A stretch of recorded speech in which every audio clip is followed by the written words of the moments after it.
A lot of the work that I was doing before this project, Energy Pangea, was kind of looking at particular kind of filter on,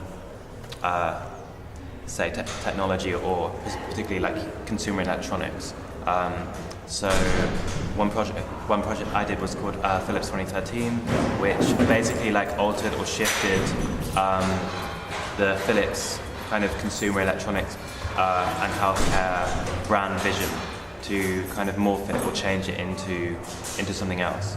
A kind of, in a way, a kind of unveiling, and a lot of the kind of work that I was doing had this kind of like dark, maybe macabre filter on the experience we have with technology or with consumer electronics. And at that time I wasn't really looking into rare earths, so I started to change what I was doing, and the idea of Energy Pangea is basically kind of like the opposite of that. It's opposite of the kind of goth, macabre experience, and goes towards more of a kind of like energy potential, like possibilities, a speculative future that is kind of like not singularity but also not so much a dystopia.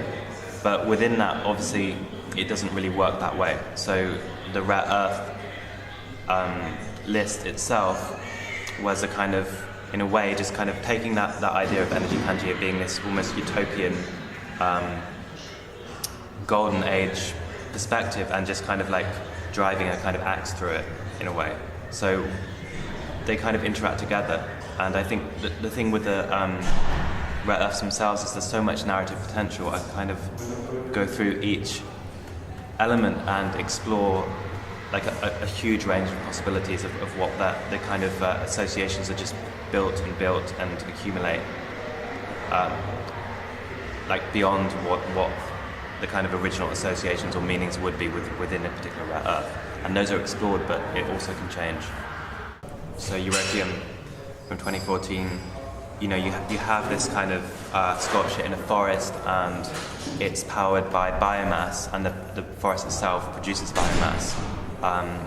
So there's a camp stove which burns the biomass and powers a smartphone. The smartphone obviously contains rare earth metals.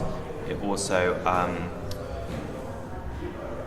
likely uses europium for the red on the screen, and that europium is mined in China. So you have this kind of interrelationship, and the europium itself is also like used on the euro banknotes, and it's called europium. And the idea of biomass is in some sense a kind of alternative or kind of European bubble, economic bubble against rare earths. So you have this kind of strange interrelationship anyway. I mean, in many ways that's actual. Like, part of it is real, part of it is imagined, maybe exaggerated. But yeah, I mean, I think that it's many things at once. You do have this kind of interrelationship between the kind of like actual geopolitical narratives, but at the same time, there's like other mythologies are kind of built on top of that, like they kind of impact on top of the existing reality, I think. And that's what the way that I'm trying to work with sculpture is to kind of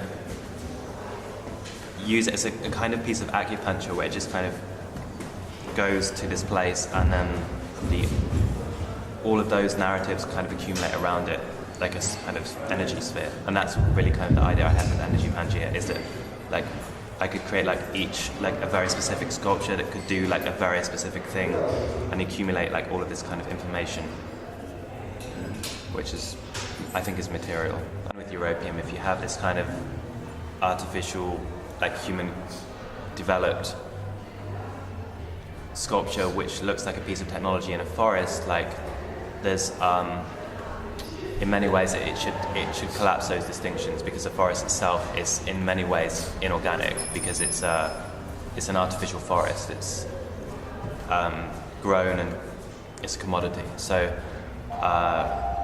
yeah, if we're talking about like organic or inorganic or human or inhuman, I think these are distinctions that I kind of want to I mean, maybe they're made apparent, but only made apparent to try to kind of collapse that distinction in a way. So I kind of think about biocentrism being like one of the basis for like how these sculptures should act. Like it's it's like a collapse in those distinctions towards like some idea of biocentrism, whatever that might mean.